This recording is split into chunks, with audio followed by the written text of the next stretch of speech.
Boa noite a todos. Já são 9 e 3 minutos.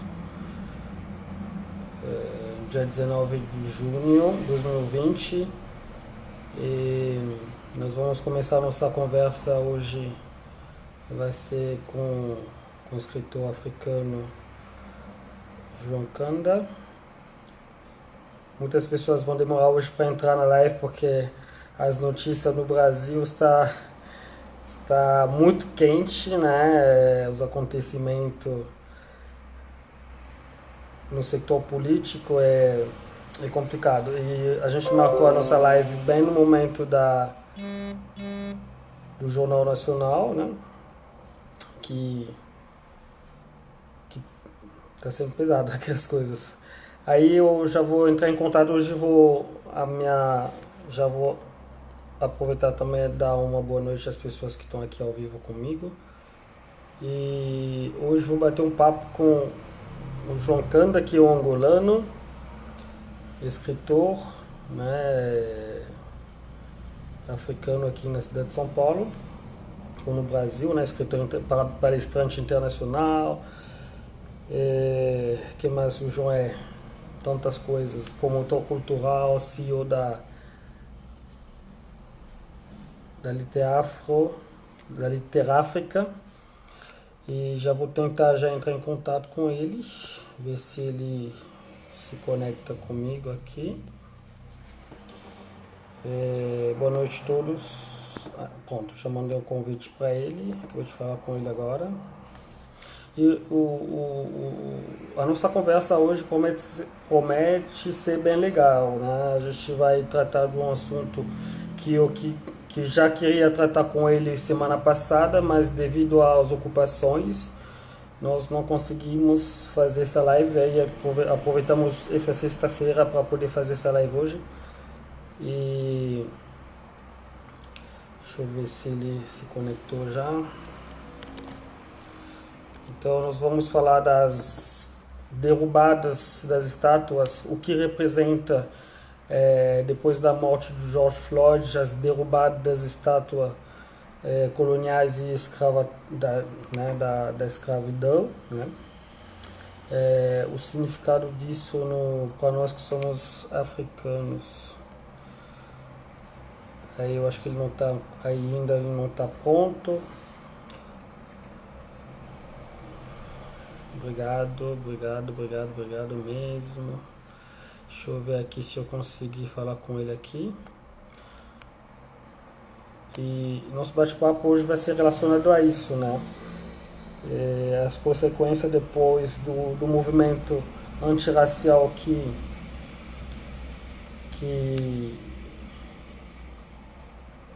que começou nos Estados Unidos e cujo mundo inteiro se envolveu. E hoje nosso bate-papo vai ser em relação a isso. O João ainda não está aí. Deixa eu ver, gente. Desculpa qualquer coisa. Eu vou entrar em contato com ele novamente. Não sei se ele está aqui. E também, se você quiser, quem vai acompanhar nossa live, quiser mandar uma mensagem, um questionamento, pode fazer também as perguntas. Não sei se o João está me assistindo. João, se você está me assistindo, basta somente...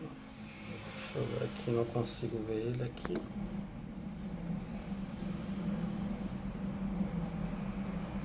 Boa noite a todos, boa noite, Lizzie.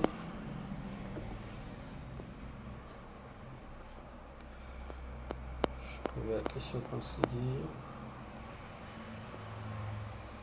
Pronto, o João já está ao vivo. Já vou convidar o João a entrar. E vamos começar. Vamos começar nosso bate-papo, que promete ser muito legal. O João não está ao vivo. Opa! Cara, eu levo susto. Eu falei, será que o João vai entrar ao vivo mesmo? Estava a pensar se entrava aqui. Meu irmão, muito obrigado, boa noite. Obrigado pela oportunidade que tu está me dando a aceitar esse convite, esse bate-papo, essa conversa contigo. Rapidamente, eu acho que eu vou te apresentar, mas eu gostaria que tu se apresentasse sozinho, mas eu vou dar as grandes linhas da sua personalidade, de quem você é, seu papel Uhum. dentro da diáspora africana no Brasil, que é um papel extremamente importante, porque você é uma das figuras que representa a literatura africana no Brasil, né? E já vou começar. João Canda, angolano, é, escritor, palestrante internacional, promotor cultural, tantas. A gente em francês aí eu já ia falar plusieurs casquettes en même temps. Então isso significa muitos bonés no mesmo, numa cabeça só. Você tira o boné, coloca o outro boné, tira o outro, coloca o outro. Aí você é CEO da Literafro, da Literáfrica, né? Que eu tive a Uhum. oportunidade de várias vezes de palestrar, eu acho que umas duas vezes de palestrar no evento que foi super maravilhoso, né? Super maravilhoso, que foi maravilhoso. Não sei se quer falar alguma coisa, João, sobre a sua apresentação antes da gente começar. Ah, eu sou um homem que sou uma pessoa que procura de alguma forma se disponibilizar para participar de todas aquelas questões que acabam garantindo o bem comum, né? E a gente, quando olha para o contexto que vivemos hoje, quando a gente repara na história, a gente entende que é muito importante a gente partilhar informações, partilhar conhecimento, partilhar experiências. Então, todo aquele desafio, todas aquelas oportunidades que eu tenho, pela qual eu possa compartilhar todos esses aspectos, para mim são importantes, né? Então, por isso, eu hoje, para além de ser escritor, para além de trabalhar com produção cultural, para além de ser editor, eu também trabalho como palestrante, né? E tenho procurado discutir e apresentar nas minhas conferências, nas minhas palestras, todas aquelas questões relacionadas à cultura africana, à literatura africana, quebrando toda aquela visão eurocêntrica que ainda, de alguma forma, ainda nos envolve, é um desafio, né? E tenho procurado também, através dos meus projetos, através da Literáfrica, que é uma instituição que eu fundei, que você acabou de mencionar, promover a cultura africana, divulgar autores africanos, trazer através da literatura uma visão original da África que é muito pouco desconhecida e pouco difundida também pela mídia, né? E isso a gente vai abordar um pouco durante a nossa live. Então, em suma, este sou eu. Eu sou um homem orgulhoso. Ontem mesmo eu estava vendo alguns papéis, o Prosper, e acabei vendo alguns documentos que me emocionaram muito. Por exemplo, vi o diploma de reconhecimento que eu recebi da União Brasileira de Escritores por ser o primeiro escritor africano a fazer parte da União Brasileira de Escritores, né? Então eu disse, puxa, caramba, afinal estamos mesmo a fazer alguma coisa, estamos mesmo a trabalhar. Então este sou eu, um homem de cultura, um homem de literatura africana, um homem empenhado em promover conhecimento, educação e intercâmbio cultural. É isso que a gente vem fazendo. Prosper, só no ano de 2019 foram mais de 40 e poucas palestras em escolas públicas e privadas, levando conhecimento, levando a verdadeira realidade africana aos adultos, aos mais jovens, aos adolescentes, aos professores, né? E discutindo a importância do papel, a importância da contação de histórias um, na busca pela, pela realidade africana. Então, este sou eu, humildemente João Canto. Não, mas João, você tem várias, como eu falei, você tem várias bonés para uma mesma cabeça. Você tem três livros que você já escreveu, mas eu percebi que seus livros, João, você fala muito do amor, cara. Você é um cara Um cara show de amor. Tu pode falar um pouco dos teus livros? Prosper, sabe, é uma frase que eu tenho usado muito. A psicologia me ensinou a ver, a ouvir o que os olhos humanos não veem, né? Certo. Mas é o amor que eu tenho que é me ensinado a viver. Eu acho que a base de todos os problemas que a gente está a viver no mundo é sempre o amor. Não é nada mais. Quando a gente olha para o racismo, você acha que o racismo é falta de quê? É falta de amor. O preconceito é quê? É falta de amor. Quando a gente fala de amor, a gente está a falar, olhar para o outro como se estivéssemos a olhar para nós mesmos.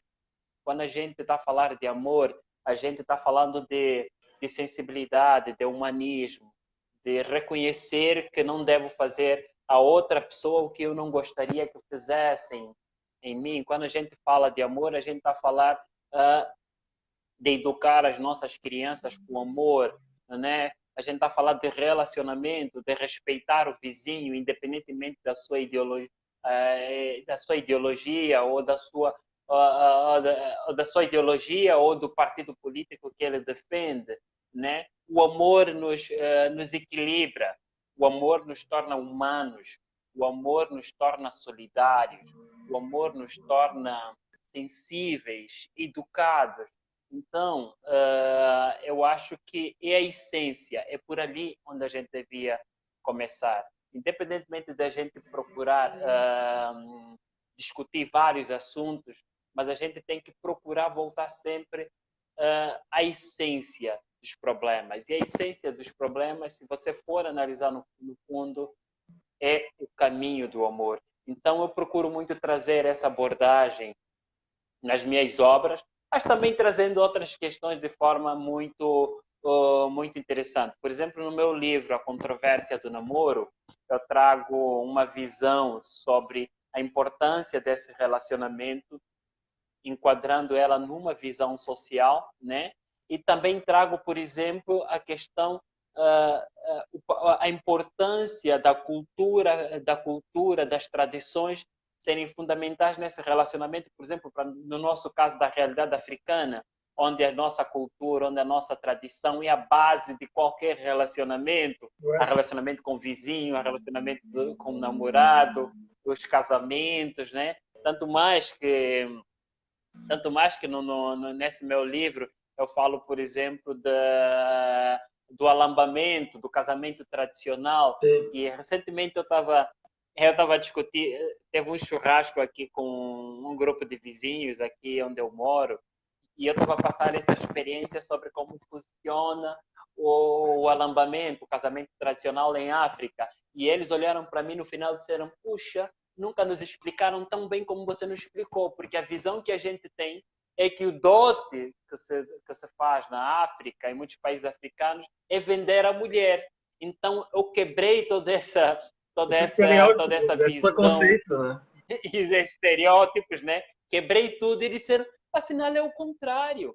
É a valorização da mulher, é a valorização da família. É por isso é que vocês são muito unidos, por isso é que, entendeu? Sim. Então, olha só como é muito interessante. Então é muito importante trazer essa abordagem nas nossas obras. A par disso, eu tenho obras de poesias também, onde procuro retratar um pouco das questões que enfermam nossa África, a procura abordar das questões positivas, das questões boas, das coisas boas da nossa África. Eu procuro abordar de forma poética também o racismo. Quando eu falo poeticamente, por exemplo, que quando eu falo poeticamente, há um poema que eu falo numa das minhas obras, O Próspero, em que negro ou branco, qual é a diferença? Você nasceu da patroa, tal como eu. Não é tramóia, é paranoia do seu pensamento troiano, né? Assim como o negro precisa nanar, o branco também precisa ninir. E no final, seremos todos alcançados pela mesma morte. Ou Opa. seja, o branco não dorme, o negro também não dorme. O branco nasceu de onde? E o negro nasceu de onde? Nasceu da pedra. Todos nós nascemos de mulheres, mulheres guerreiras, né? Tanto branco como negro, no final morrem. Quem é eterno? Então, qual é a diferença entre eu e você, entre eu e o branco? Então, quando a gente traz essa visão poeticamente, a gente está a trazer a nossa visão de que somos todos pertencentes à única raça, a raça humana. E eu trago isso em poesia e também trago algumas obras de pesquisa na área de psicologia, que é a área em que eu me formei, né? Este ano, Prosper, a título de novidade, este ano vou lançar o meu primeiro contos, né? O meu primeiro livro de contos. Inclusive o título é Salve o Reino da Damba. A Damba é uma região do Uíge, onde os meus pais nasceram, né? De onde pertence a minha família. E eu trago... Inclusive, João, só para te cortar um pouquinho, rapidinho, eu sei que você, né, nosso palestrante, a gente gosta muito de falar, isso é bom. A região que você está falando, eu não conheço, não tive ainda a oportunidade de conhecer Angola, mas nós somos da mesma cultura, né? Você é do outro lado da fronteira e eu do outro lado da fronteira, né? Então é a mesma cultura. Exato. Só para acrescentar isso.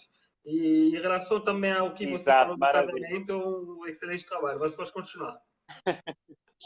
Exato. Então, eu vou trazer uma contação com base no cenário daquela região, dos nomes dos rios, e vou trazer, inclusive, no ambiente, no diálogo, na contação de histórias, provérbios africanos, porque nós fomos educados com provérbios africanos. Com certeza. Nós fomos educados com contação de histórias, né? Há coisas que eu até fico analisando, o Próspero, é muito interessante, porque é muito interessante. Próspero, consegue me escutar? Não, estou escutando 100%. Não sei se as pessoas que estão nos acompanhando estão escutando, mas a live está sendo boa. A gente está, pelo menos, está com 11 pessoas ao vivo, uma boa coisa. Pode falar. Não importa a quantidade, o que importa é que, ainda que a gente tiver uma, duas pessoas a nos ouvir, isso é o mais importante, né? A gente tem que falar sempre, até que ainda for para uma pessoa, a gente tem que falar sempre, é importante. Porque aí, a partir desse momento, há multiplicação de informações, né? Então, como dizia, eu trago nesse diálogo provérbios africanos, né? Você tem aí frases em Kikongo, né? E é muito interessante. Eu estou muito feliz com esse trabalho, Próximo. Estou muito animado e torcendo para que tudo dê certo até o final da obra, termos aí esse livro publicado. Com certeza, João. Publicado em português, em Kikongo, publicado em inglês, né? e espanhol. Me manda, vou fazer a tradução em francês. Aí eu... Maravilha! Opa! Eu ajudo na tradução em francês também, não tem problema não. Amigo é para isso. Opa, com certeza, né? Eu só gostaria de relembrar para quem está assistindo agora, eu estou recebendo o escritor João Kanda, um grande amigo meu, um dos grandes protagonistas da diáspora africana no Brasil, né? Escritor, promotor cultural, ele faz bastante coisa, ele é CEO da literatura africana aqui no Brasil. E hoje eu trouxe ele. Na verdade, o João, a ideia das minhas lives agora é justamente isso, valorizar esse protagonismo da diáspora africana ou das outras diásporas dentro da imigração no Brasil, porque por muito tempo nós fomos muito marginalizados, ou nós fomos muito mal vistos, né? Então, fomos vistos só como você acabou de apontar agora, com estereótipo, bastante coisas. Mas dentro dessa diáspora tem pessoas contribuindo também, que seja do ponto de vista cultural, intelectual, ou no mundo dos negócios, né? Então, os objetivos principais dessas lives é isso. Então, mostrar esse trabalho da comunidade africana, né, no Brasil. Não só africano, mas da imigração toda. Né, porque a gente pode chamar um venezuelano, colombiano também, dependendo né, uma cubana. Tinha uma cubana aqui, com certeza a gente vai ter que fazer também um trabalho junto. João, se eu te trouxe hoje nessa live, justamente era para debater sobre algumas questões que você já acabou de falar um pouquinho, mas nós vamos tentar aprofundar isso, ver também qual o seu olhar em relação a isso, como escritor, como africano, em relação a isso. No dia 25 de maio, eu acho que todos viram que um negro foi assassinado nos Estados Unidos, George Floyd, e a sua morte trouxe muitas repercussões, né? Então, foram dias e dias e dias de protesto que cruzaram a fronteira dos Estados Unidos, que foi para o Canadá, do Canadá foi para a Austrália, para a Europa. Então, várias cidades da Europa, né, entraram nas mesmas protestos, nos mesmos protestos, né? E uma coisa que me chamou muita atenção foi o que aconteceu na Inglaterra, né? Então, a derrubada de uma estátua do Eduardo, acho que tinha o nome dele aqui, né? Nome de racista eu não lembro, né, gente? É normal também. A primeira derrubada foi do Eduardo, tipo, Eduardo, alguma coisa assim. Depois vou lembrar o nome. E isso não só se limitou aí, ele cruzou a fronteira, foi para a Bélgica, e na Bélgica houve esse mesmo movimento de derrubada dessas estatuas da colonização, né? E quem estava na Bélgica, quem mais foi o alvo principal foi o rei Leopoldo II. Eu sou congolês, e aqui também eu acho que estou vendo alguns congoleses aqui participando conosco.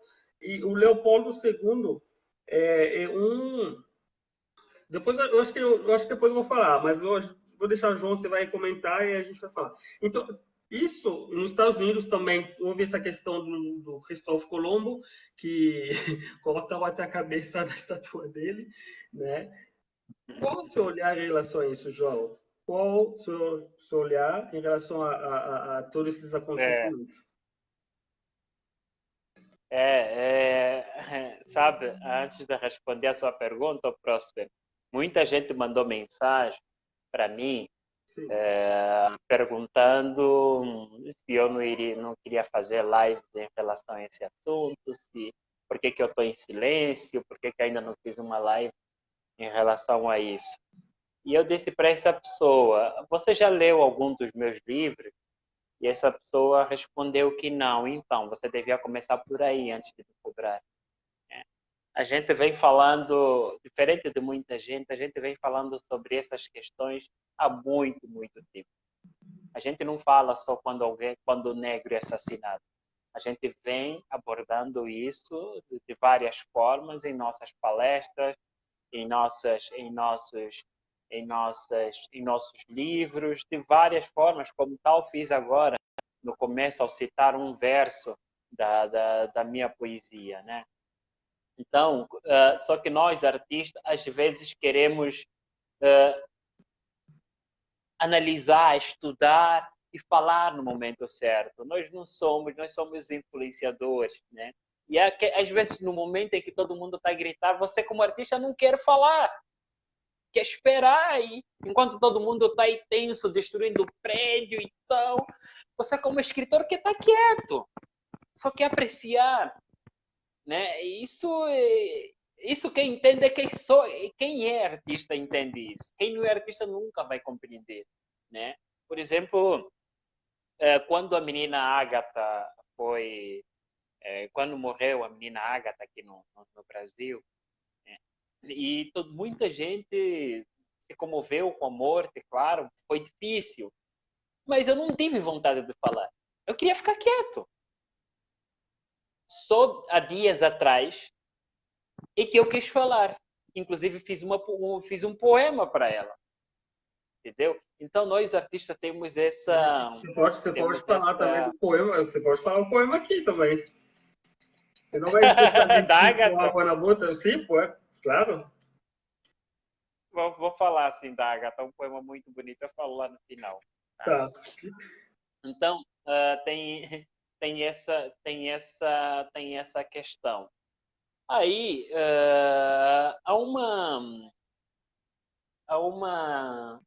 frase que me chamou muito a atenção nessa questão toda, durante o assassinato de George Floyd. Eu não consigo respirar. Essa frase é muito complicada, Diogo. Se colocar no lugar da outra pessoa que diz que eu não consigo respirar, só pode ser um monstro. Só pode ser um monstro ouvir isso e não reagir. Não é natural de um ser humano. Porque quando alguém do seu lado, amigo, desconhecido, primo, olhar para você e dizer, Próspero, não consigo respirar. Quer dizer, é uma frase tão, sabe? Quando a gente escuta isso, a primeira coisa que vem na cabeça de uma pessoa consciente é que alguém está entre a vida e a morte. Essa mesma frase, essas mesmas palavras de George Floyd foram ditas também pelo Eric Garner. Eu não sei se você lembra, o homem negro que foi estrangulado por um da polícia mesma branco forma, lá em 2014, em Nova York. Foi assassinado da mesma forma. Eric Garner, exato, Eric Garner disse exatamente as mesmas palavras. Eu não consigo respirar. Então, quando a gente olha para o assassinato brutal de George Floyd, que aconteceu lá na cidade de Minneapolis, né, e que deu uma onda de protestos, né, nos Estados Unidos e o mundo afora, ela acontece no momento em que já havia vários casos similares, né? Houve a Breonna, né? A Breonna Taylor, houve a Ahmaud Arbery, houve também o Tony McDade, enfim, e muitos outros. Muitos casos. E um evidente resultado do racismo, da brutalidade policial e dos ideais da supremacia branca que ainda está a tentar imperar sobre o mundo, né, com a intenção de dominar nós, os pretos, né? Então, a morte de Floyd, portanto, acontece num momento de tensão, né? O povo já estava por aqui, o povo já estava revoltado, ou seja, foi a gota d'água, né? E olhando para essa questão, né, o problema da brutalidade policial, nesse caso, né, ela vai além dos discursos de alguns líderes mundiais que muitas das vezes, como Trump, aqui no Brasil, o caso específico do Bolsonaro e muitos outros presidentes que usam discurso para gatilhar essa questão, né?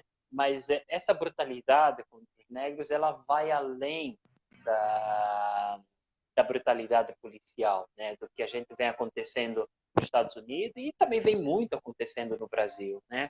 Mas é preciso aqui sempre relembrar que esses dois países são muito interessantes. Tanto os Estados Unidos como o Brasil foram países escravocratas, né? E fundadas sobre ideais de supremacia branca e tudo mais. Então, refletir em torno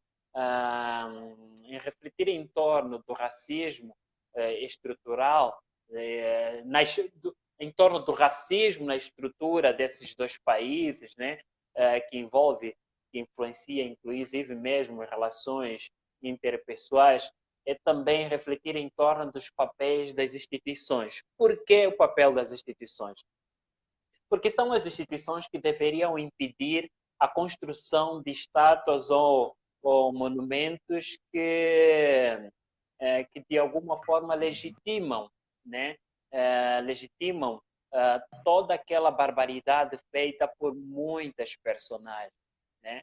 Então, as injustiças que foi se criando em torno do povo preto, né? Criou uma onda de destruição, uma onda de pinchamento, né? Como, mais ou menos isso, uma onda de solicitações para se retirar muitas daquelas estátuas que representam personalidades históricas terríveis, monstruosas. Quando você escuta o nome de Leopoldo II, é para você ficar sem sono, porque o cara foi um monstro, né? Então, eu tenho meu ponto de vista. Ainda não falei meu ponto de vista em relação a e você vai falar, exato. a esse ser humano, mas Exato. pode continuar, eu acho que depois eu falo.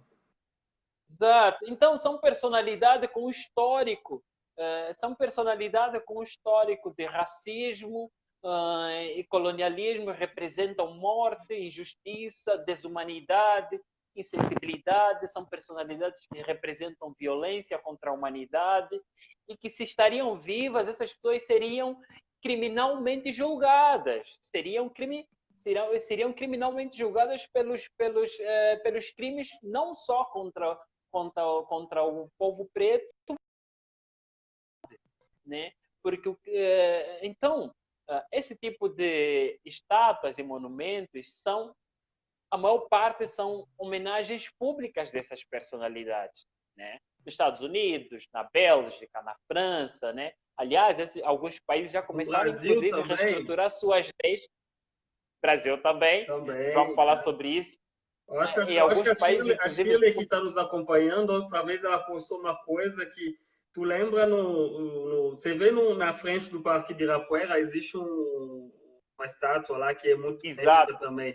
Eu pessoalmente não conheço muito bem, né, sobre a história dessa estátua, mas eu vi várias pessoas também comentando em relação a isso. Então, foram vários lugares do mundo, como você mesmo disse, as estátuas representam um projeto, né? Uns projetos, né, que na época que estava um projeto que era pensando por várias pessoas e isso foi valorizado. Mas ao longo dos anos a gente está vendo o que está acontecendo. Mas pode continuar antes de eu ter continuado com o meu raciocínio. Exatamente. Mas sabe o que é engraçado, Próspero? Na Revolução Francesa, lá no final do século XVIII, já havia alguns protestos que derrubavam, que inclusive derrubaram símbolos da realeza, né? Inclusive o mesmo ocorreu após a morte, por exemplo, do Stalin, né? No leste europeu lá também na década de 50, exato. Dos monumentos Stalin, do Lenin. Exatamente. E essas estátuas que eu até pesquisei sobre esses monumentos, que é o Borba Gato e o monumento da Bandeirante, né? Então, e aliás, esse debate agora trouxe esse debate agora, o Brasil está nesse debate, e inclusive algumas pessoas que é incrível como algumas pessoas sabe, chamam houve inclusive movimentos que já pediram para retirar esses monumentos, e algumas pessoas chamam isso de intolerância, né? Algumas pessoas começaram a chamar isso de intolerância. Considerar falta de intolerância o pedido de retirar esse monumento é tanto quanto grave, né? É tanto quanto perigoso. É possível que uma sociedade, não é possível que uma sociedade considere isso como intolerância, entendeu? Então, é um debate necessário e não só necessário, como importante face às situações que já vêm acontecendo no mundo todo, Próspero. Sim. João, você tem... Eu falo muito, se deixar falar... Vou falar um pouco. Eu compartilho muito seu ponto de vista em relação a tudo que você dessas representações né, que para mim também são umas coisas vergonhosas bem em pleno século XXI. Eu acho que eu fiz uma postagem até, eu acho que faz 2 semanas. Eu fui para a Bélgica com meus filhos e minha esposa. Nós passamos lá no Museu do Tervuren, que é um dos maiores museus Uhum. da África Central, né, na Europa, que é a capital. Bruxelas é a capital da Europa, né, cujas instituições europeias todos, né, se encontram na cidade. E eu vi a estátua bem na frente do museu, a estátua do rei Leopoldo II. Eu fiquei chocado, né? Porque eu li muito sobre esse. Porque a gente está numa live aqui, mas eu li muito sobre essa personalidade, essa pessoa.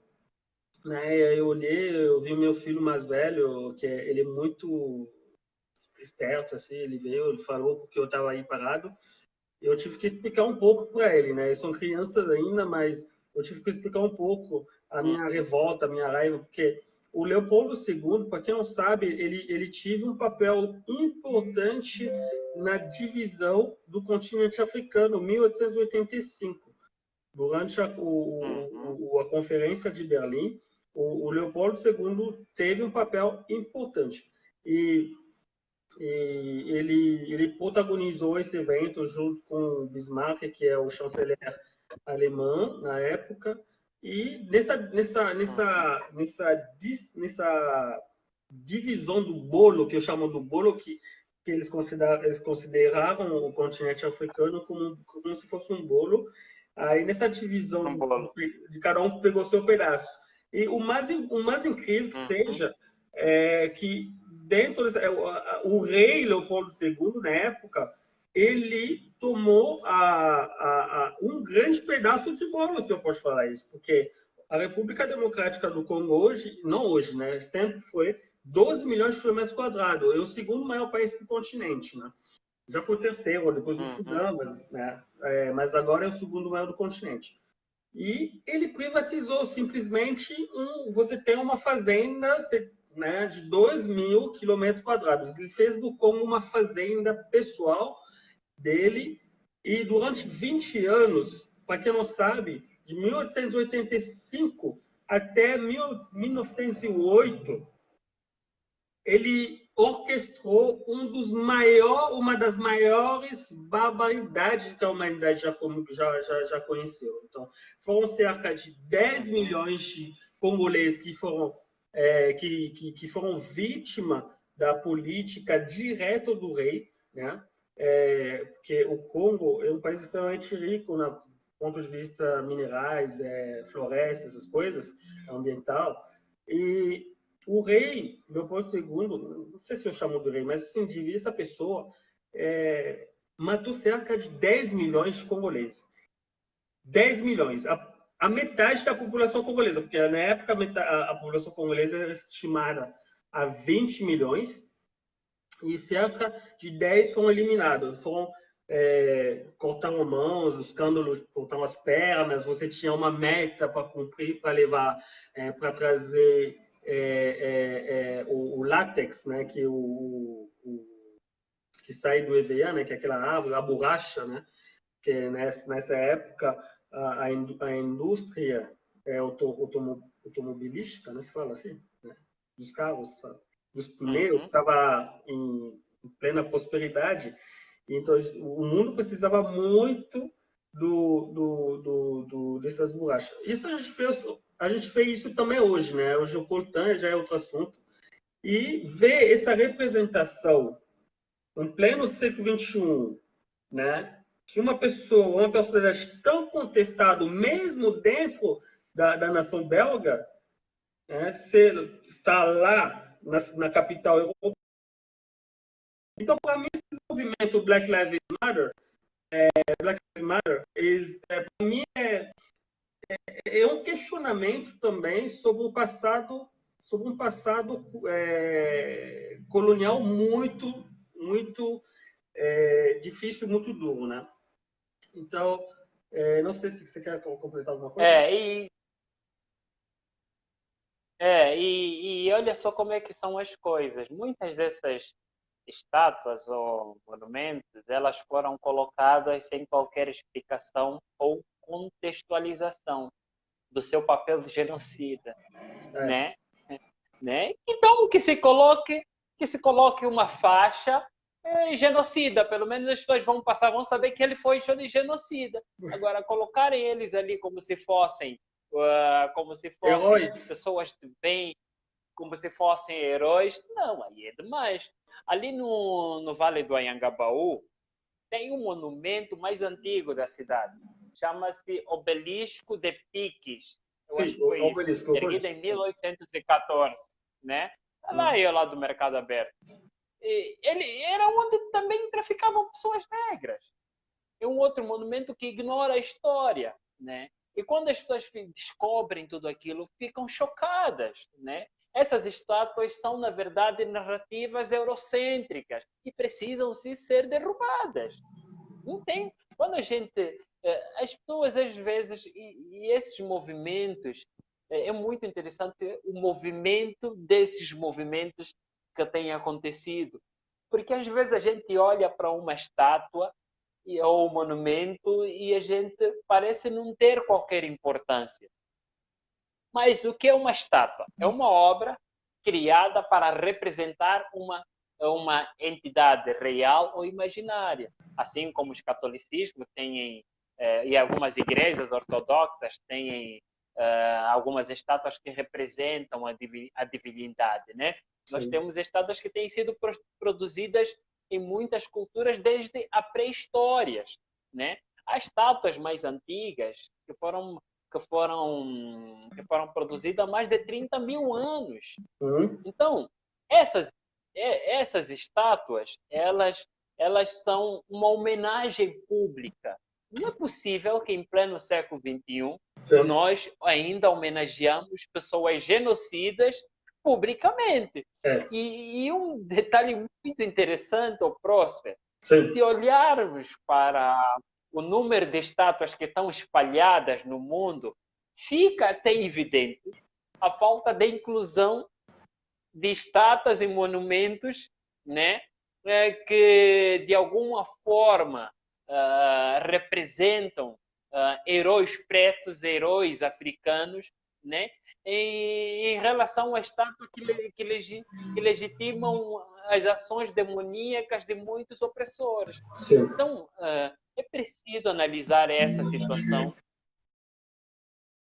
da seriedade. Sim.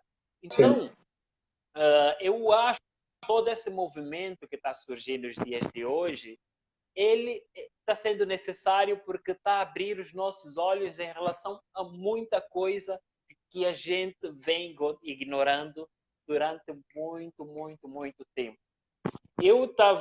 Quando você me fez o convite para fazer essa live, eu refleti profundamente nessas questões e consegui identificar cinco pontos muito, muito, muito interessantes. O primeiro é que existe uma tendência mundial de se denegrir a imagem dos pretos em todo o mundo. Não é só no Brasil. Existe uma tendência mundial, né? E por isso, quando a gente olha para esses monumentos que legitima as barbáries do passado contra o povo preto, contra os africanos, contra o povo indígena, contra as mulheres, você, né? Você sinceramente se revolta. Esse é um primeiro aspecto. O segundo aspecto que eu pude refletir em torno dessa situação Essa questão, sim. é que existe essa questão é que existe ainda um projeto eurocêntrico de continuar a empobrecer e tendenciosamente humilhar os africanos. E por isso vemos os africanos esquecidos na mídia internacional. Você já reparou isso? E a Sim, gente vem claro, discutindo claro, muito claro. essa questão. Exato. Quando as pessoas projetam fazer testes contra uma doença na África, a gente percebe isso. Há dois exemplos que eu quero notar que são muito interessantes para houve uma previsão sobre o surto da ébola em 2015, de que a doença atingiria 1 milhão de pessoas e então 19, não sei lá quantas pessoas, a África iria acabar e tudo mais. Depois houve aquela outra tendência lá no dia 19 de maio, em que a OMS, a África deve se preparar porque o pior está pior da pandemia, porque não sei o que, para o coronavírus, nenhum africano vai sobrar e tal, entendeu? Então, é recorrente que a África seja apresentada através de pontos de vista como epidemias, migração, guerras civis, sabe? Sem dar atenção aos fatos relativamente importantes e transformações que estão acontecendo na África. Sim. Por que isso acontece? A gente vai entender por que isso acontece. Há uma coisa muito bonita que muita gente não sabe. A África tem o maior potencial agrícola do mundo, por exemplo. Com o crescimento demográfico do planeta, as necessidades das terras agrícolas, a segurança alimentar vai colapsar daqui nos próximos anos. E a África ainda tem 65% das suas terras férteis que não estão a ser cultivadas.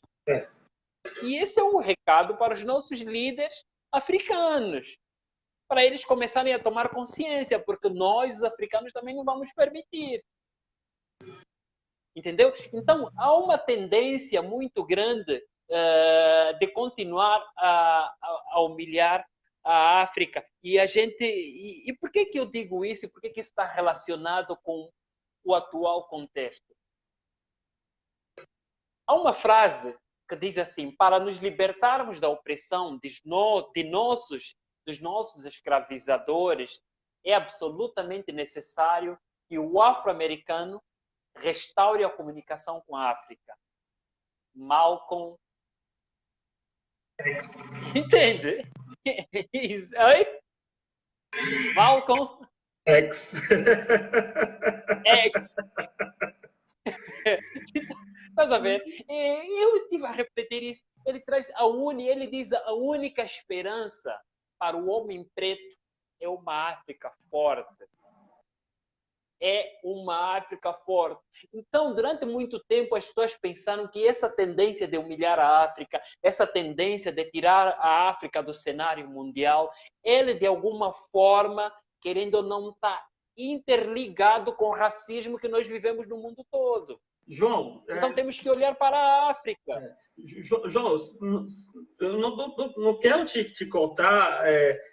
Porque o que você está falando, eu acho que eu preciso te contar um pouquinho só antes de você continuar. O que você está falando, você compartilha as mesmas ideias que eu. Eu acho que eu até comentei isso com algumas pessoas na outra live passada, que todo esse movimento é bom, é muito bom, a gente acompanha, mas a imagem do homem africano, do homem negro, africano principalmente, ou do homem negro da sua forma geral, que seja da diáspora, né, toda, vai continuar dessa forma se não houver mudança no continente africano. Então, o que você está falando, eu concordo. No momento que o europeu, o homem branco, vai olhar o continente africano com aquele desprezo, sempre vai ser a mesma coisa. As coisas vão continuar.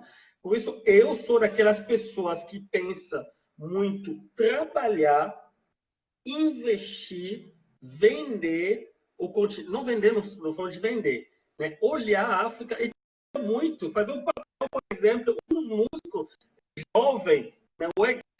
O senegalês, o afro-americano, o senegalês, Akon fez todo o continente. Ele está trabalhando para o continente. Por isso, até a minha luta é sempre por bem-estar do continente, porque no momento que as coisas melhorassem lá, eu acho que até o olhar das pessoas vão mudar em relação a isso, mesmo sabendo que pode ser difícil, mas também podemos mudar esse paradigma, sabe? Mas pode continuar. Eu vou ler os comentários das pessoas aqui. Sim. Tem... Claro. Tá, vamos só terminar esses pontos para depois a gente até entrar nos comentários também. Tá. Então, Próspero. Então, até Malcolm X já dizia isso. né? Se nós não termos uma África forte, a nossa posição a nível mundial em relação ao povo preto não vai ser de respeito. E a gente vê isso quando a gente... Você lembra, alguns anos atrás, como os chineses eram marginalizados, eram tratados com preconceito? Hoje, quem vai falar mal dos chineses? Se estamos a comprar lá os respiradores. O mundo colapsou, está todo mundo a correr na China. Está todo mundo a correr na China. Nada para comprar máscara. Exatamente.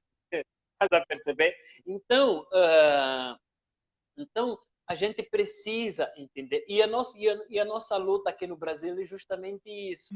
Eu, quando comecei a produzir eventos culturais no Brasil, a minha maior preocupação era trazer os afrodescendentes, os afro-brasileiros, justamente para uma conexão com o povo africano que está aqui, com o africano que está aqui.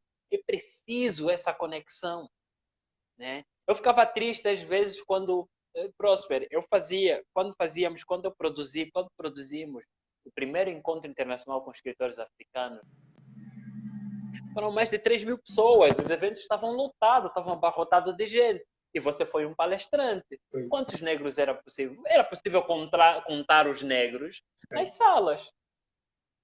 Os pretos na sala, os brancos eram muitos.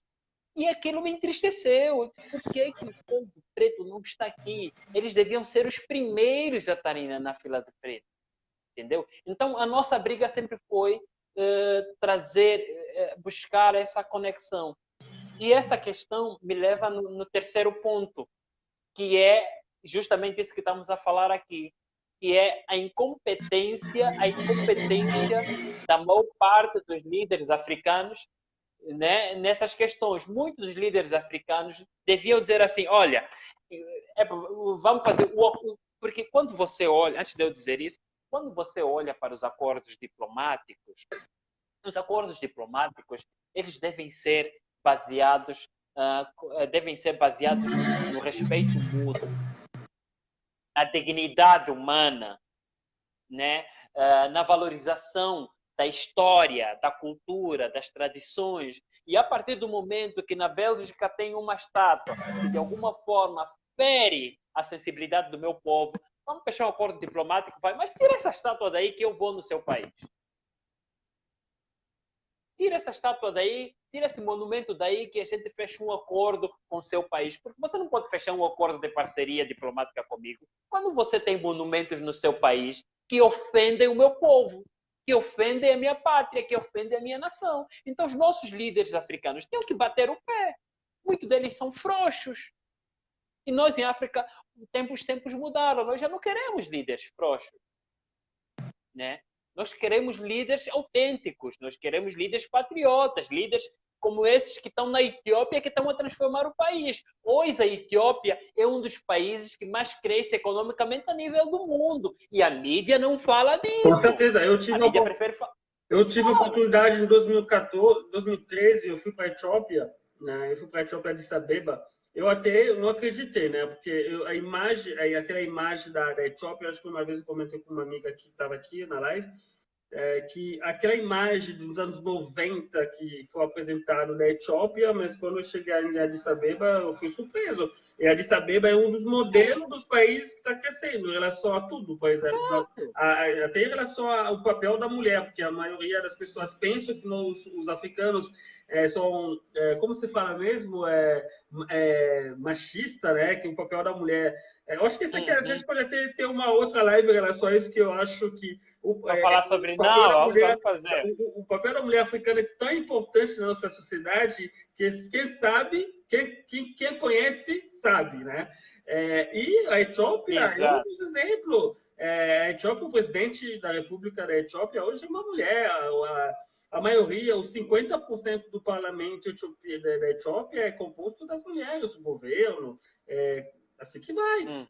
O Ruanda está fazendo a mesma coisa também. O Ghana, que é um país modelo também em relação à democracia, esses avanços, né, nesse sentido. Mas pode continuar, João.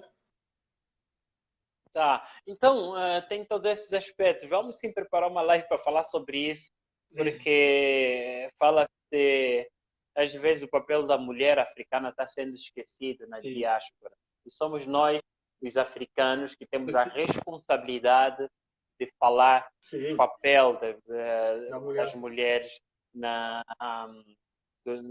história da África, né? E aí, passando então para o quarto ponto tem a ver com o movimento negro. Próspero, o movimento negro, por exemplo, no Brasil, ele não é novo. Ele surge durante o período da escravidão, né? Para se defender das violências e tal. E, aliás, uma figura muito conhecida aqui no Brasil, que é Zumbi dos Palmares, já era um movimento negro, né? De resistência, inclusive. No final do século XIX, e durante uma grande parte do século XX, começaram a circular jornais e revistas voltados para os negros, voltados para os pretos, né? Que era uma associação de frases, de pensamentos literários que de alguma forma também foi usada para o processo de resistências que se arrasta até nos dias de hoje. Eu acho que o que está a acontecer, Próspero, é muito interessante, porque hoje no Brasil, por exemplo, eu vejo um movimento negro cada vez mais articulado e forte, né? Caminhando, inclusive, para a liderança política. E este é que é o desafio dos movimentos, dos movimentos negros, né? Dos movimentos no Brasil, que é o da inclusão racial nos cargos mais altos do governo e em empresas públicas e privadas, coisa que já acontece, por exemplo, nos Estados Unidos, né? E no Brasil, infelizmente, ainda não acontece. Estamos a falar de um país com 54%, onde 54% é maioritariamente preto, né? Então não é possível, quando você olha quantos executivos pretos, quantos ministros pretos, quantos governantes pretos, quantos prefeitos, deputados estaduais e federais pretos. Então, eu acho que isso está a começar a acontecer, há muito que se fazer, por verdade se diga, mas esse movimento que está a acontecer a nível do mundo vai trazer essas transformações, né? E já estamos algumas já há sinais aí. E cada vez mais que o povo preto está sendo injustiçado, mais esse movimento vai se consolidando. Exatamente. Então, e é muito interessante porque isso vem acontecendo numa velocidade boa. E isso é o mesmo movimento que nós, os africanos, também devemos fazer em torno do que acontece na diáspora, assim como esse movimento tem que fazer também o mesmo movimento em torno do que acontece sobre o olhar eurocêntrico ainda da África na mídia, no mundo inteiro. Então, nós temos que fazer esses dois movimentos, entendeu? Então, tem que haver esse paralelo, esse trabalho paralelo entre os pretos na diáspora e os pretos que estão na África. Ter dois braços abertos, né? Ser essa ponte, né? Isso. Eu acho que já tivemos muito essa conversa com a Shirley, que está aqui, sobre essa questão de aproximamento. Esses movimentos, como você diz, esse movimento negro, né, junto com a questão atuais também, né, tentar também acrescentar uma nova pauta dentro dos movimentos negros, é uma coisa super. Exatamente.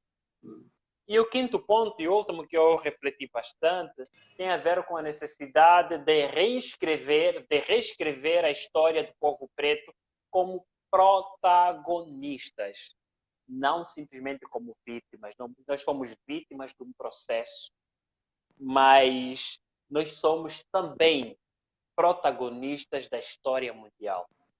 Não é possível contar da história mundial sem a participação dos africanos na construção dessa história no Brasil, na América Latina, no mundo inteiro. Então, precisamos reescrever a história do africano como protagonista. Em vez de colocarmos a estátua dos Leopoldo, dos genocidas e tudo mais, Vamos colocar a estátua da Gingambandi. Vamos pedir para trocar a estátua daquele velho malandro genocida. Coloca aí a estátua da Gingambandi. Sim.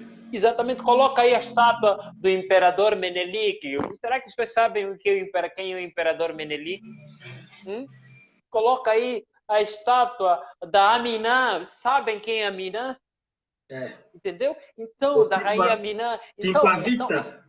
Oi? Timpavita. Timpavita. Eu fiz alguns cursos nessa universidade. Na Universidade de Timpavita, fica lá no IGE também. Tem uma universidade com o nome dele. Uma mulher Eu forte. Querem dar nomes. Mulher forte, mulher forte. Então, constrói essas estátuas. Sim. E isso é um recado para os nossos líderes também. Nós, em África, temos muitas boas temos poucos monumentos também. Eu lembro, quando eu fui para Cabo Verde, nossa, eu fiquei muito feliz, e aqui mandar um abraço para os cabo-verdianos. Eu fui para Cabo Verde e logo na saída do aeroporto, me dei de frente em São Vicente, se não estou em erro. Isso, na ilha de São Vicente. Saí do aeroporto, bem na minha frente tinha um monumento gigante da Cesária Évora. Não conheço. Uma cantora cabo-verdiana, uma das vozes, uma das maiores vozes, foi uma das maiores vozes da música cabo-verdiana, né? E eu fiquei muito feliz. Uau, estátua da Cesária Évora, uau, muito bom e tal. Então, é isso, esse trabalho que a gente precisa fazer, porque isso nos remete a outra reflexão de Malcolm X, que dizia: nós queremos liberdade por todos.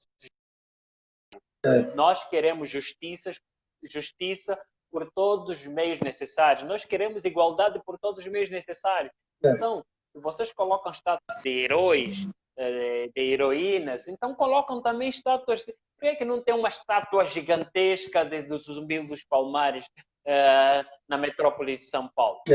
Né? Entendeu? Esse trabalho que a gente precisa fazer, esse movimento que a gente precisa fazer. Então, são esses pontos que eu profundamente refleti em torno dessa questão. Próspero. João, falando disso, eu pensei que nós temos tantos líderes importantes africanos, que seja no ponto de vista da questão da espiritualidade, da questão de resiliência histórica, de guerras, coisas, né? Na África do Sul tem o Shaka Zulu. No Congo, nós tivemos uma personagem, você deve conhecer, Simon Kimbangu, uma personalidade muito importante na história africana, que, né, hoje tem algumas pessoas que consideram que ele é Deus, né? Eu pessoalmente não, mas eu acho que ele tive um papel importante durante a colonização.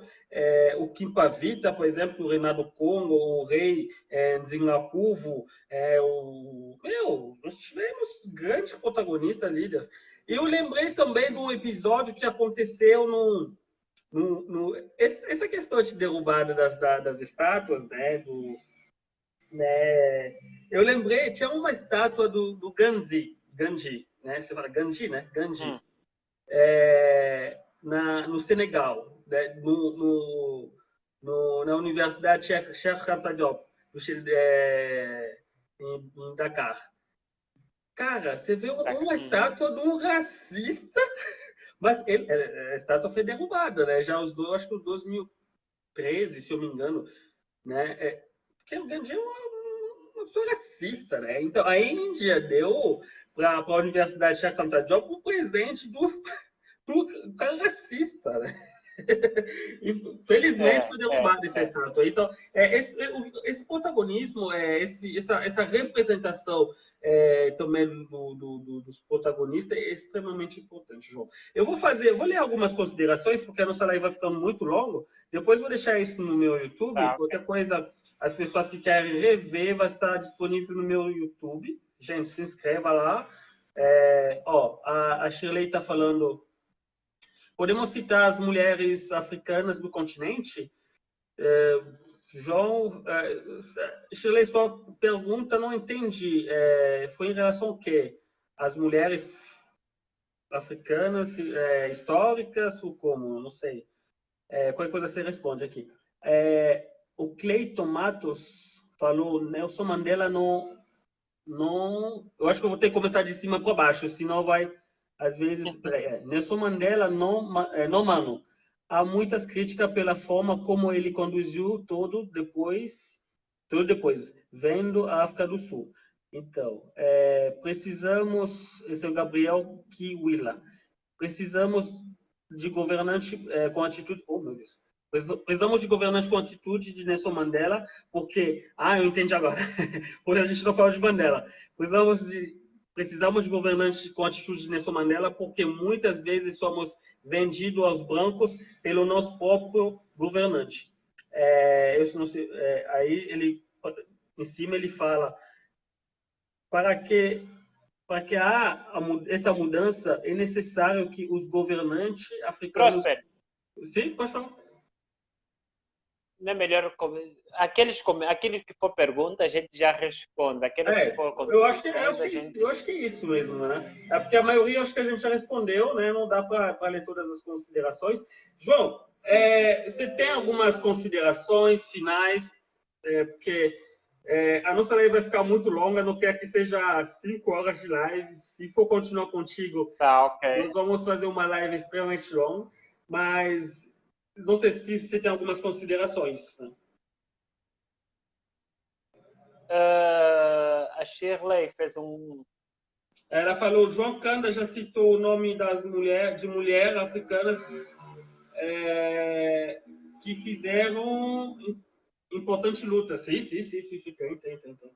Olha, uma, por exemplo, umas moderna, Shirley, se você não sabe, eu vou umas mais moderna que lutou muito contra o apartheid, né? A figura da luta contra o apartheid, o Mandela foi uma das figuras mais principais, mas tinha a Miriam Makeba também, a cantora, Mama África. A Miriam Makeba, qualquer coisa eu te mando Ele fez uma luta, Tem várias, ele escreveu tem. até uma música da independência do Moçambique. Moçambique, a luta continua, a luta continua. A Mama África, ela fez um papel, um ativismo muito ponderado, sabe? João, eu te deixo a palavra para fazer considerações. Olha,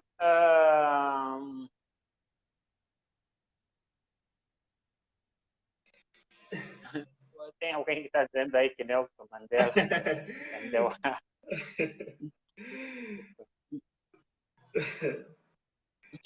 Nem Você vou quer falar responder, nada. Nelson Mandela?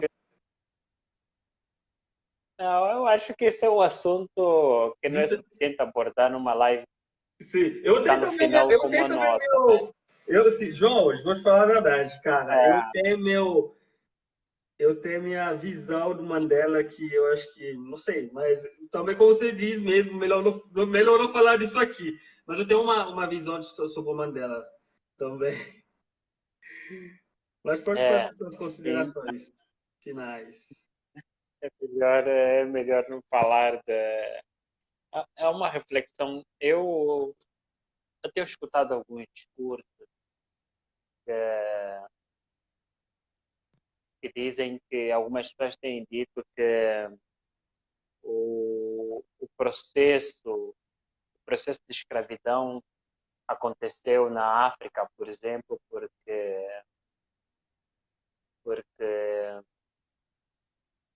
os invasores, chegaram na África e lá já havia escravidão. E eu tenho escutado muito. Sim. E o processo de escravidão não aconteceu porque os invasores foram mais espertos do que os africanos, e sim porque os africanos foram bondosos. Os africanos confiaram e acreditaram que esses viajantes, esses colonizadores tinham boas intenções, tinham boas intenções, né? E assim também aconteceu com o povo indígena aqui no Brasil também, né? Nós fomos enganados, né? Nós fomos enganados.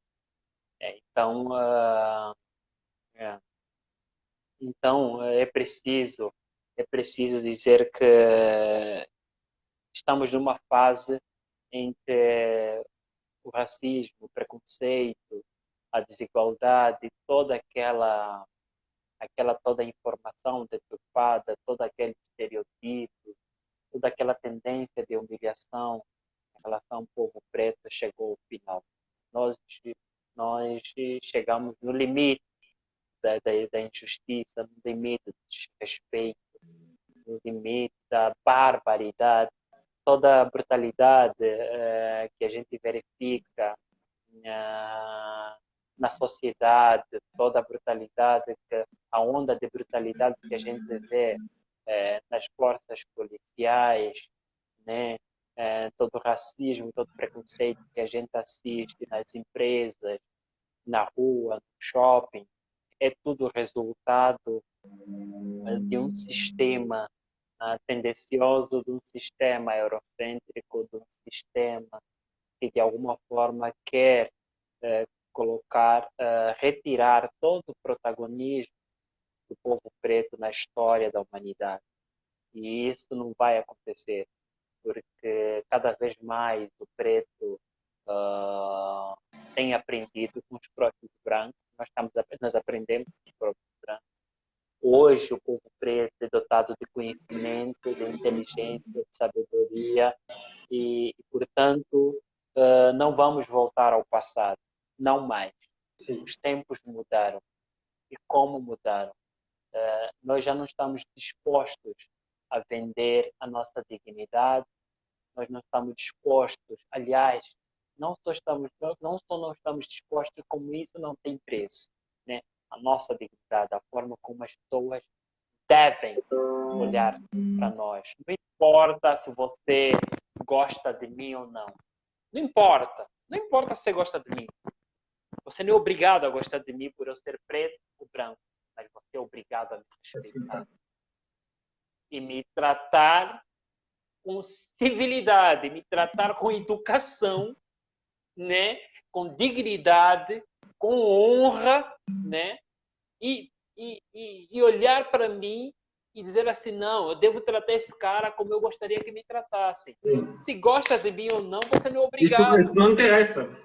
Mas não interessa, e também não me interessa como preto. O que me interessa aqui, e a nossa discussão aqui, é o respeito, é a educação, é as mesmas oportunidades, né? É a mesma, as mesmas igualdade, né? Como ser humano, como pessoa. Oi? Não, pode falar. Exatamente. Agora, se você gosta de mim ou não, você não é obrigado a gostar de mim, também estou nem aí. Quanta gente. Então, isso não é importante. Mas nós. Então, essa é a nossa luta. É muito triste quando a gente olha para as pessoas dizendo: isso é mimimi, isso é não sei o quê. Não. É que eles não sabem o que é ser preto. É que eles não sabem. É que eles não sabem o que o nosso povo passou. A gente conversa com os nossos avós, a gente conversa com os nossos primos, é que eles nunca sentaram para conversar com o mais velho que foi escravizado. Eles não sabem o que é isso, né? E tem mais, esse processo, essa onda, essas injustiças, esse racismo que vem acontecendo, ele está... por que a nossa revolta é tão grande ao ponto de derrubar monumentos? Porque é um passado recente, Próspero. Angola, os países africanos mesmo, são recentes. 60 anos Angola a maioria. A maioria, 60 anos. 60, de independência. 60 anos. Foi ontem. Sim. Exatamente. Foi ontem que nós fomos injustiçados. Um processo que durou séculos. Atenção, séculos. Mais de 4 décadas. Não é isso, né? 4 décadas, como se diz, Sim, né? Né? Sim, mais de 4, por aí, cerca de 400 anos, por aí. Eu penso. Então, são séculos de racismo, de tortura, de violência, de humilhação, de assassinato, de ser tratado como animal, como bicho, como seres inferiores. Foram séculos. E nós estamos há 60 anos se reconstruindo de tudo isso que aconteceu. Então não é possível que as pessoas venham falando aqui que isso é mimimi. Você está de sacanagem. Você está de sacanagem. Foi ontem. Vocês estão a nos obrigar a abrir feridas que nós estamos a tentar sarar. Então, o que é que você espera do povo preto? É revolta. E essa revolta vai crescer se a situação não mudar. Por isso é muito importante, e isso é um recado para o povo preto aqui no Brasil, por isso é muito importante que quando chega no momento das eleições, vamos votar nos pretos que estão... Vamos votar nos pretos, nós temos que ter... Não importa se o deputado é malandro, também não tem deputado malandro branco, coloca o preto lá. Temos que voltar no povo, temos que buscar o equilíbrio de termos pretos em órgãos importantes do governo, executivo, escolas. Temos que votar no povo preto, senão não tem como. Nós temos que ter cada vez mais preto nos órgãos de decisão, tomando decisões importantes. Não é possível que um país como o Brasil não tem ministro preto. No Brasil tem ministro preto até nem sei. Não tem. Tem ministro preto? Não tem. Não tem ministro preto. Você olha na Suprema Corte e não tem preto. Como é possível? E graças a Deus nós temos lá ministros. Não estou retirando o mérito dos ministros da Suprema Corte. Não estou retirando. São muitos deles até se revêem na nossa luta e a gente aplaude. Sim. Quando eu estava vendo um discurso do ministro, eu acho que é ministro Melo, estou esquecendo o nome. Celso de Mello? Eu acho que é Barroso. Eu acho que esse é o nome. Ele estava no Roda Viva. Ah, não, do Roda Viva foi... Peraí. Pode falar, vou pesquisar aqui. O nome dele. Tá. Quem lembrar aí depois comenta. Sim. E uma professora universitária preta colocou uma questão muito interessante e a resposta dele foi brilhante. Ele foi brilhante. Então, nós temos juízes, magistrados, advogados que até defendem a nossa causa. O nome dele é Luiz Roberto Barroso. Barroso, exato. E a gente aplaude essas lutas. Mas nós precisamos ter pretos lá. Nós precisamos ter pretos lá. O olhar é totalmente diferente. O olhar, quando um branco defende um preto, é diferente de quando você tem um preto lá defendendo as nossas causas. São totalmente diferentes. E esse movimento, repito, que vem se criando ao torno do mundo, também não nos isenta como africanos. Pelo contrário, reforça a nossa responsabilidade em torno do nosso papel na diáspora e o nosso olhar para a África.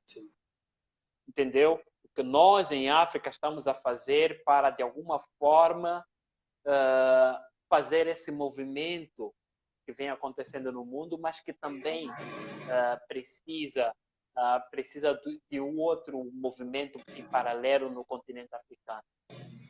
Né? Está na hora de começar da corrida, aqueles líderes que não servem para nada, que andam a permitir. Tem que dar corrida.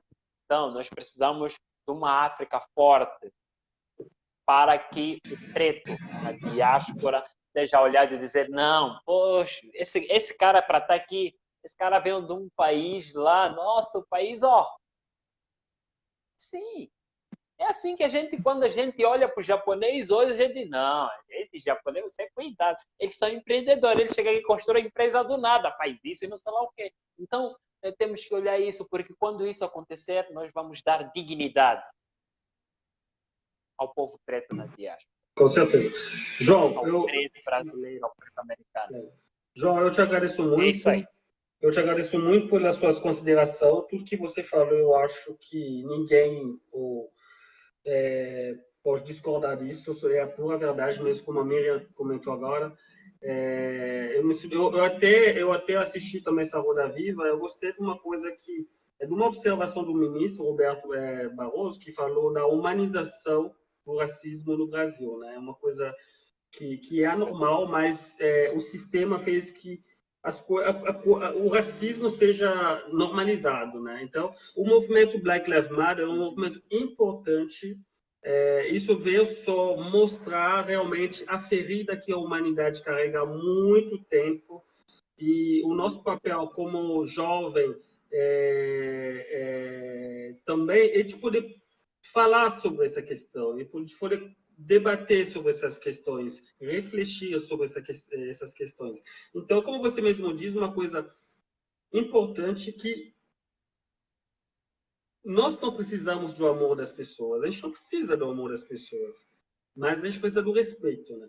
E junto com a diversidade, nós podemos ser muito fortes. Então, com isso, eu acho que eu vou encerrar essa live, que já vai durar quase 1h30, né? Tá, eu queria agradecer. Antes de encerrar, você encerra, mas eu queria encerrar com uma palavra, Pode um encerrar, texto. João. Você que é o convidado, não, né? não vai ser uma poesia. Você que é o convidado. Mas antes de falar essas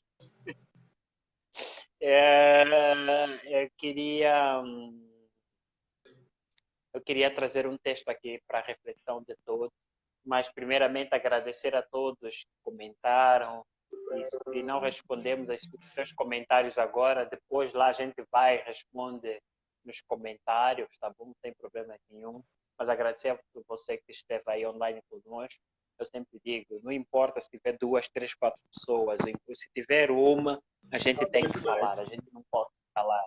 E se não tiver ninguém também, a gente fala com as pedras, porque as pedras também vão ser na nossa luta um dia, nunca se sabe. As pedras não foram importantes na luta contra a independência africana. Katana foi importante. Uns pegaram faca, uns pegaram pau, outros pegaram pedra. Então, nunca se sabe quanto é que as pedras vão ser importantes. Então, se não tiver gente, a gente fala com as pedras também. Não é importante. Fala com os paus também.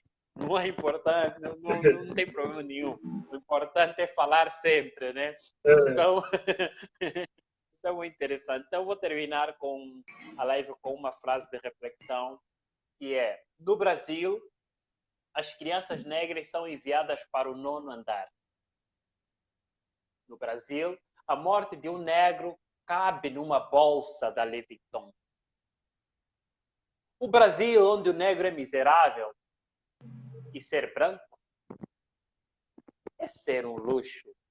Onde o político zomba da maior carnificina da história do mundo, e do povo judeu, e do povo indígena, do povo preto como eu, preto de sangue, preto de espírito, preto de alma. O Brasil, pois é, esse Brasil da maioria preta, esse Brasil do pau preto e da maioria assassinada.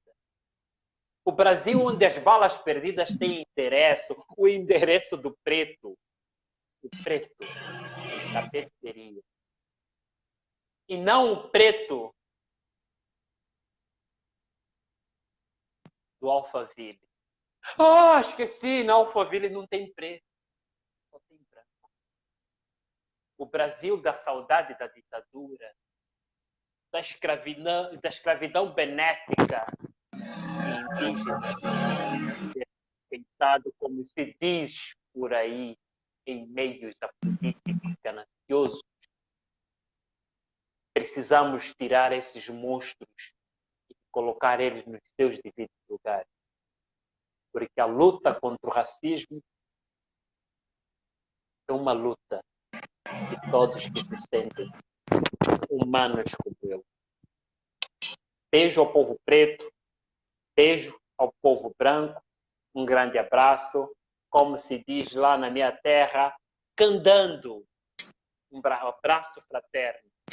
João, eu te agradeço muito. Esse poema é muito forte, né? Que relata muita adversidade vivida no Brasil, né?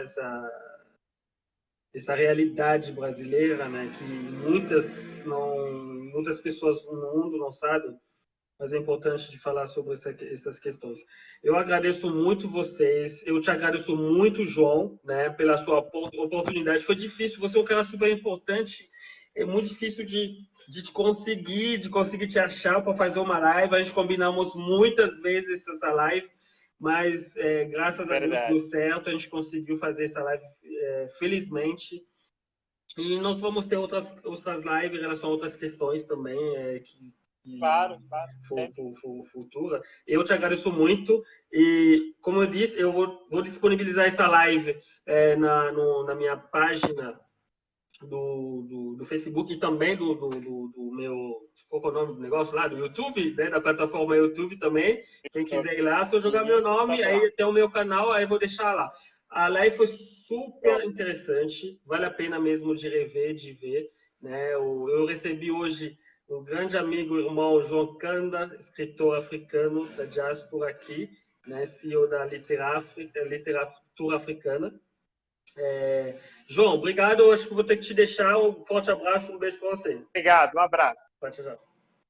Pessoal, muito obrigado a todos, a todas que acompanharam essa caminhada de hoje.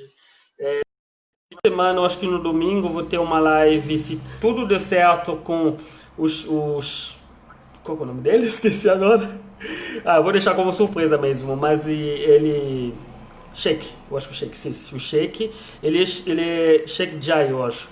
Ele é presidente da comunidade senegalesa no Rio Grande do Sul, né? E nós vamos debater sobre algumas questões também no domingo, se deu tudo certo, né? E muito obrigado, uma boa noite e um beijo no coração de vocês. Muito amor e paz. Tchau.